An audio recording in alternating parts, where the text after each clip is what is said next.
Hello students, welcome to easy math for NDA. I am Ujjwal Kaushik, your friend. जो भी students NDA की preparation कर रहे हैं उनके लिए हमारा चैनल बहुत यूजफुल है, क्योंकि हम क्वेश्चन और कॉन्सेप्ट साथ में समझते हैं। तो चलिए, आज का क्वेश्चन है the side of a triangle. यहाँ पे हमें गिवन है the side of a triangle ABC are. AB is 3 centimetre, BC is 5 centimetre and CA is 7 centimetre. तो what is the area of triangle? तो यहाँ पे हम सबसे पहले कॉन्सेप्ट समझते हैं, हम किस कॉन्सेप्ट को यूज करने वाले हैं। तो थोड़ा कॉन्सेप्ट को समझ लेते हैं। तो जब भी हमें कोई ट्राइंगल गिवन होता है, ठीक है, ऐसे मान लीजिए हमें ट्राइंगल गिवन है, this is my A B C. अब हम जानते हैं एंगल ए के सामने वाली साइड को हम साइड ए कहते हैं, इसके सामने बी साइड बी, और इसको स्मॉल सी साइड सी से रिप्रेजेंट करते हैं।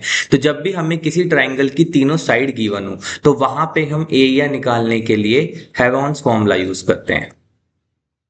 ठीक है, कौन सा फॉर्मूला यूज करते हैं? हेवॉन्स फॉर्मूला यूज करते हैं। तो हेवॉन्स फॉर्मूला क्या कहता है कि area of triangle A B C क्या होगा? Under root of S, S minus A, S minus B, S minus C. जहां पे एस क्या होता है? एस होता है सेमी पेरीमीटर।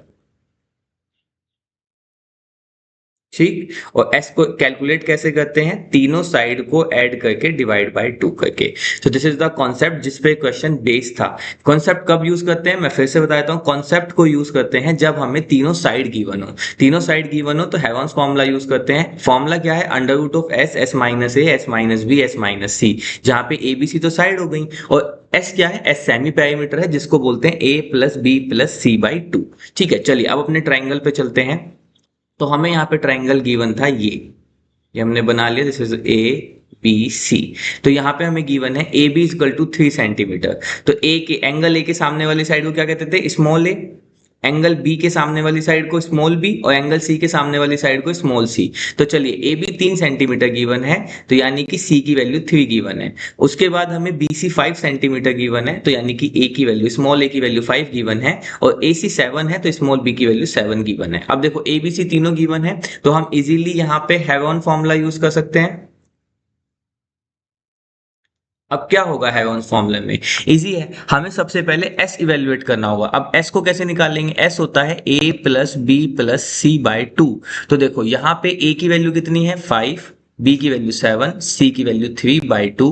तो ये एस आ गया यहाँ से 15 बाई 2। ठीक है, तो अब एरिया का फॉर्मूला लगा देते हैं। तो area of triangle A B C क्या होगा? This is equal to under root of S, तो यानी कि 15 by 2 into S minus A, तो यानी कि 15 बाई 2 माइनस 5। इसी तरह से s minus B, it means 15 by 2 minus का 7। और इसी तरह से s माइनस सी, यानी कि 15 बाई 2 माइनस का 7। तो ये सी हो जाएगा आपका 3। ठीक है, तो यहां से ये आ गया आपका हेवन फॉर्मूला। अब बस हमें इस कैलकुलेशन को सोल्व करना है, तो इसको सोल्व कर लेते हैं। तो जैसे square root of 15 by 2 into, अब देखो एलसीएम लेंगे तो 2 नीचे तो 2 आ जाएगा, 2 5 जा 10, तो यहाँ पे बच जाएगा 5 बाई 2। इसी तरह से इनटू यहाँ पे भी 2 आ जाएगा, तो हो जाएगा 14, तो 1 बच जाएगा। इसी तरह से 2 आ जाएगा, और यहाँ पे 6, यहाँ पे 9 बच जाएगा। तो बेसिकली ये हो गया। अब देखो, स्क्वायर रूट के बाद अगर हम पेयर बनाए, अब हम इसको कैसे सोल्व करेंगे? देखो, बहुत सिंपल है।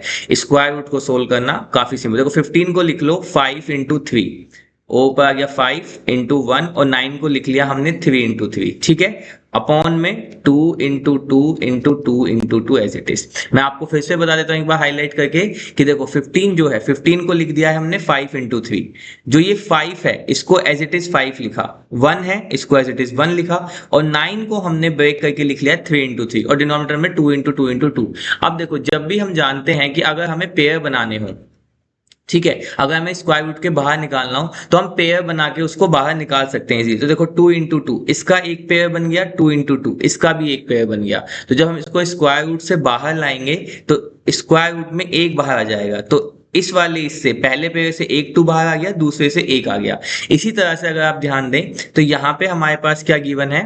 देखो, यहाँ पे ये एक 5 है, और ये भी एक 5 है। इसका पेयर बन गया, बाहर निकालेंगे तो एक 5 बाहर आ जाएगा। इसी तरह से 3 और 3 का एक पेयर बन रहा है। देखो, ये 3 और 3, इसका एक पेयर बन रहा है, एक 3 बाहर आ गया। इनटू, अब अंदर क्या बच गया? अंडर रूट ऑफ 3 इंटू 1, यानी कि 3। कौन सा 3 बच गया? मैं उसको फिर से हाईलाइट करके दिखा देता हूँ एक अलग कलर से। ये वाला 3 बच गया सिर्फ। अच्छा, ये तो बिल्कुल ही गायब हो गया, तो मैं कुछ और दिखाता हूँ। देखो, ऐसे ये ये वाला 3 बच गया है ना अंदर से। 5 और 5 का पेयर बना, बाहर आया। 3 इंटू 3 का पेयर बना, वो भी बाहर आया। तो इस तरह से जो हमारा आंसर आ गया that is nothing but 15 under root 3/4। तो that is option 1 A is our right answer, 50 root 3/4. So I hope you are able to understand the video. If you still have any doubt, you can ask to me into the comment box. Thank you very much. Please subscribe the channel. Be happy.